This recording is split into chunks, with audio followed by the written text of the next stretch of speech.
Welcome to our hotel. Today, what we would like to showcase to you is the Peranakan cuisine that's really gone back to the original recipes that we have that was passed on to us a lot more like 100 years ago. So the tok panjang itself is what we could, if you literally translate it, is definitely called a long table. This is normally done on very, very special occasions like birthdays, during the Chinese New Year and all that. Then all the special dishes will come up during that time. But some families in the Peranakan itself might not be able to cook. So what they will call is what we call a tompo, a Hainanese chef that was trained by the Peranakan, and then they will then feature all the dishes itself. So today, there are quite a number of dishes which I think a lot, I think it's not available in either Malaysia or Singapore side. Say for example, keluak. I think a lot of people really don't understand the keluak itself. The funny thing about keluak is that particular nut, a lot of it is grown in Indonesia. If the nut, the big nut is up inside, there is a smaller nut. If taken immediately, it is arsenic, so it is poisonous. So what we have to do is put it underground for the next 30 days, and then let it allow it to age, and then subsequently you have keluak that you have. One of the dishes that we have done for the, which you normally know would be ayam buah keluak, but what we did was the sambal buah keluak that you will eat with a very refreshing cucumber. Then we'll bring back, we have also today like sambal nanas, or rather the nanas cooked in with prawns in a soup. Then we have several dishes itself. But basically, for the Peranakan itself, it is very important for the tok panjang, the long table. So the norm is the head of the table, the owner itself will sit on the head of the table. All the men will sit, then subsequently ladies, and then later on will be the children. That's why you need a very, very long table for it. So certain dishes itself, like your poke and the other stuff maybe you would know. So only during this time that these things are featured, and if the family do own some of the nice antique cutlery, they will then showcase it itself. So basically, tok panjang, today we're going to feature quite a number of dishes itself. Quite a number of dishes itself, like I said, goes back. What we try to do is to create the original taste that you will actually, that is what it is. Because some of the ingredients that we bring in is coming overseas, but during the time itself, the ingredients that we normally use for Peranakan cooking mainly comes from the spice islands of Indonesia. We really don't use the Indian spices because it becomes too strong. For example, coriander and all that. So we bring it from Indonesia. So I think because our ancestors that initially came from China and then started living in either Singapore or Malaysia, sort of, go in and merge with the local culture. That's why if you take a look at many of the photos of the Peranakan itself, the men normally sport a very Western attire with maybe a bow tie or a suit.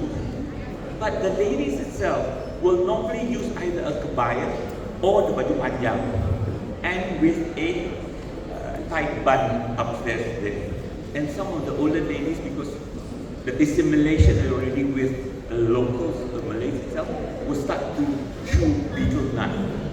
That's what it is. So through the generations, initially when they came down very, very, very Chinese, assimilated with the locals, then shifted down.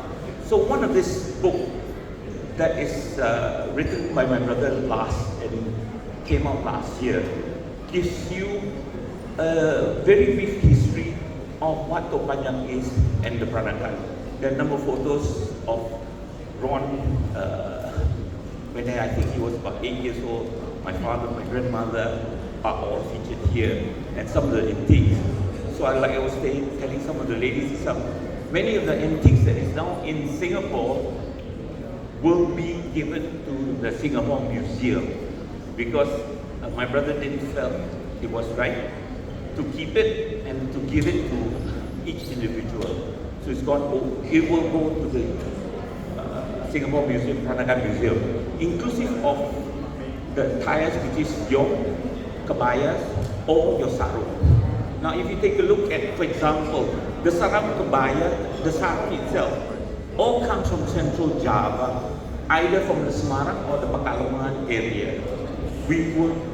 Peranakan will not use the darker ones that come from Jogja and that side. That's how. Now, if you see the upper dress, the kebaya itself, it's changed in terms of design. But if it's totally white, it's normally what we call kebaya tim. That's what they do. That's what it is called. But the embroidery is normally done in West Java itself.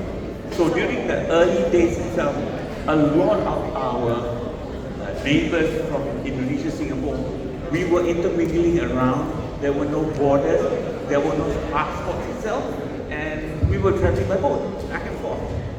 So the culture assimilated, changed, but also one more thing.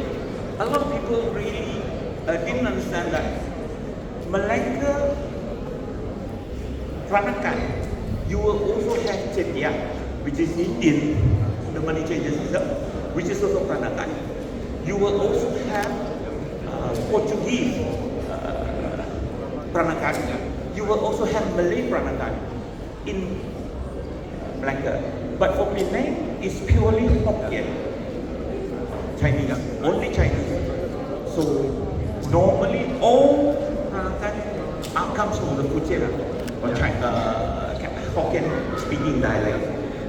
If it is Teochew, then they're normally married into the Peranakan. So if you take a look at the cuisines that we're going to feature, there are a lot of items maybe you would find it very similar to Chinese. Say for example, we call it itik siong. Sorry, itik tim. So that has got the salted vegetable, but it's the way it's been cooked, because we use duck and the various things that, there's some other stuff that we put in. So that helps. And there is this cross. So for example, japchae for you, for the Chinese would be a different sort of style. But for the Peranakan, a lot of this cooking uses pure ingredients like corn stalks. We don't use vinegar. We use a lot of what we call here asam blugo, or the plum itself. So everything, whatever you get, is normally natural. So I hope tonight would be according to your standards itself. But if there are particular questions itself, if I may assist, if I can explain something, then I'll do it. No worries. But then again, I don't want to bore you too much. I think maybe it's about time for you guys to try. So please enjoy, and thank you very much for coming.